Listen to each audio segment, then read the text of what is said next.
And then you open that up. That is a major catalyst and major positive as well. And I think that's what we'll see as ETFs open up more and more of these assets. We can finally talk about it. So Commissioner Peirce, there's going to be a lot of the XRP army. Your XRP launch was as measured by daily trading volume on day one. Prohibited banks from engaging in digital asset activities without getting a letter of non-objection. They try to shake me out, but I was born ready.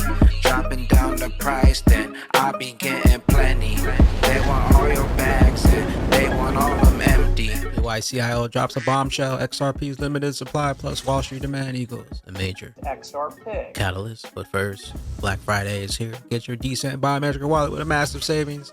Limited time offer.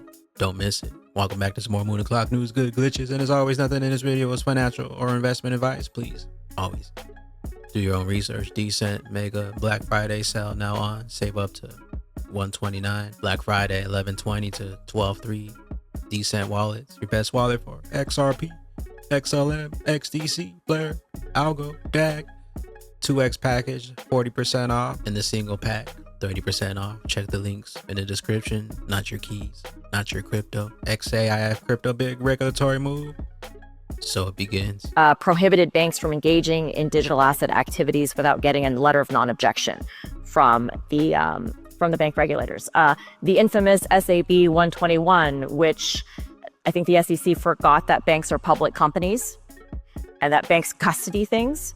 So, clearly getting that rescinded by acting chairman Uyeda on the second day, I think, in office was huge. So banks can do these activities. Of course, JP Morgan has been very active in the digital asset space, as has BNY, as has Citi and all the other banks. It's been quiet. Now I think you're going to be able to see them really accelerate. So all of these projects that everybody's been working on since 2016, now we're going to start seeing more deployment, more volume, and so on and so forth. And a lot of it's been done, frankly, through portfolio companies and strategic equity investments. And so you'll see that deployment. But it's really the bank regulators and making sure, again, that the bank regulators are comfortable with the banks, with their risk governance frameworks, and then a lot's going to start to happen. Representative Warren Davidson introducing Bitcoin for America Act to strengthen long-term national financial resilience and position the U.S. at the forefront of global asset leadership. Warren Davidson is introducing a new bill to codify Trump's executive order for a U.S.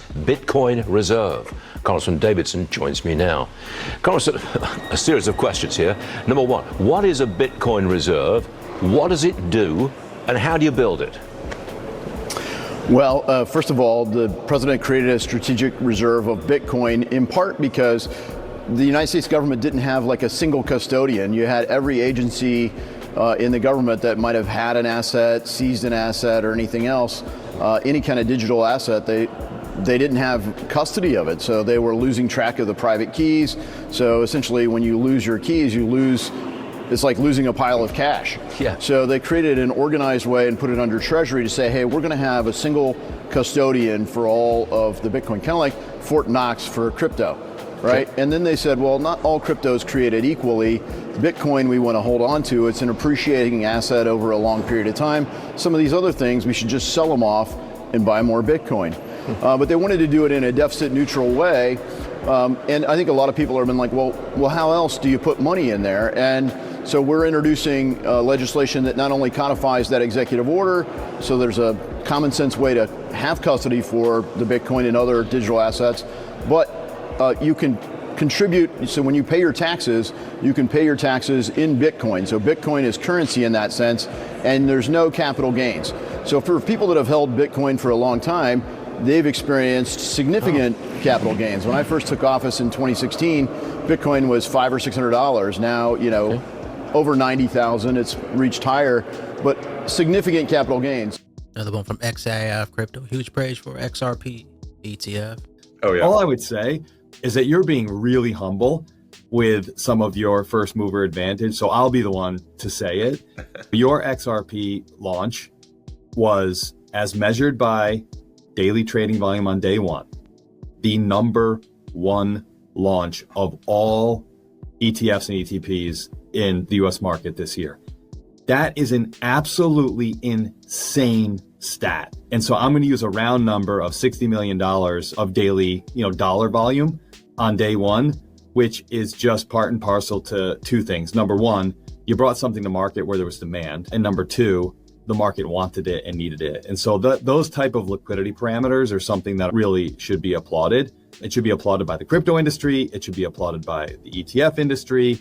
It should be applauded by the markets. So congrats to you guys. That's no small feat. Riz XRP, Hester Pierce, Ripple XRP case. Shout out Thinking Crypto. So let's talk about the Ripple case. We can finally talk about it. So Commissioner Pierce, there's going to be a lot of the XRP army listening here.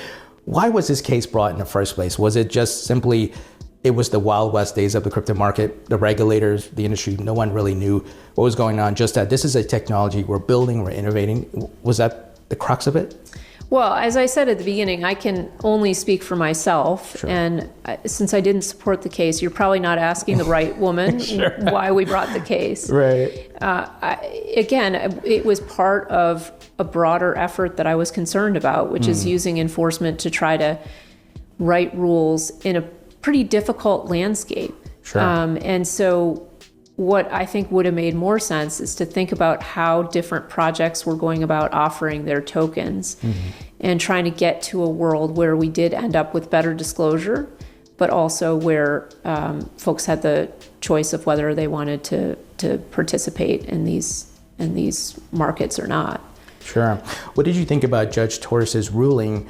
Secondary market sales are not securities, but she also said like certain institutional activities that Ripple did were considered securities. Do you think that's going to be eliminated, so to speak, because of the Clarity Act and things that are being put out by the SEC?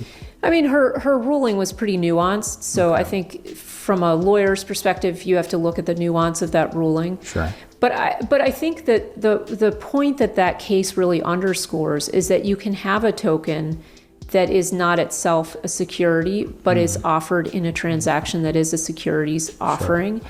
And so thinking about how that applies, I think that's really caused Congress and us at the SEC and others to think about what kind of rules make sense here. Congress, as you said, as you alluded to, has the opportunity now to write a new framework. Sure. And so thinking about what kind of framework makes sense, it will definitely be done in light of the cases such as Ripple and other cases.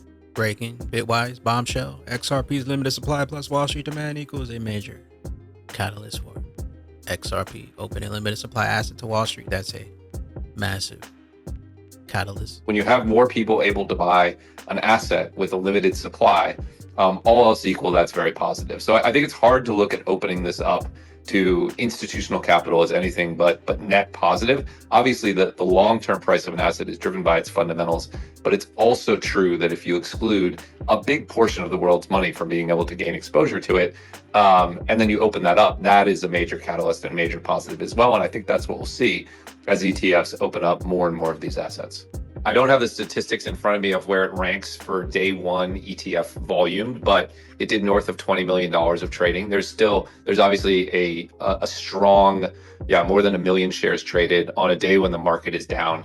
I think that's an incredible response to a new ETF launch. It's probably one of the top 10 day one volume days for any ETF, not just crypto, but any ETF this year. So, one of the things about Bitwise is we have a 20 plus person sales team. They do 15,000 meetings a year with institutional investors.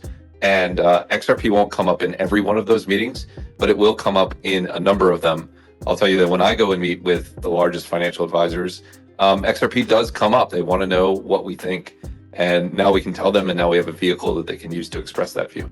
Because I know you have an index fund that's also waiting to be approved that has XRP in it also. So I'm just curious to know if that's going to be more of the future, what institutional investors are focusing their minds on right now. Yeah, I'd call it something David said, which is that, it's not going to be a one asset world. Multiple are going to win. What I think most investors will do in the future, once this is fully mature, is that they'll have a core position, which will probably be something like our Bitwise 10 crypto index fund. Let's hold the market and make sure we have exposure to the best assets. Make sure we have exposure to Bitcoin, make sure we have exposure to Ethereum, make sure we have exposure to XRP, and so on.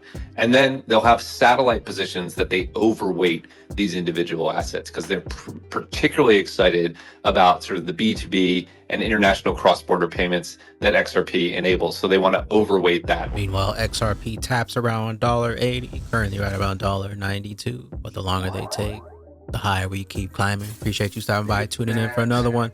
Make sure to smash some likes and subscribies on the way out. Remember, nothing in this video is financial or investment advice. Check the links in the description for the DCENT Black Friday sale.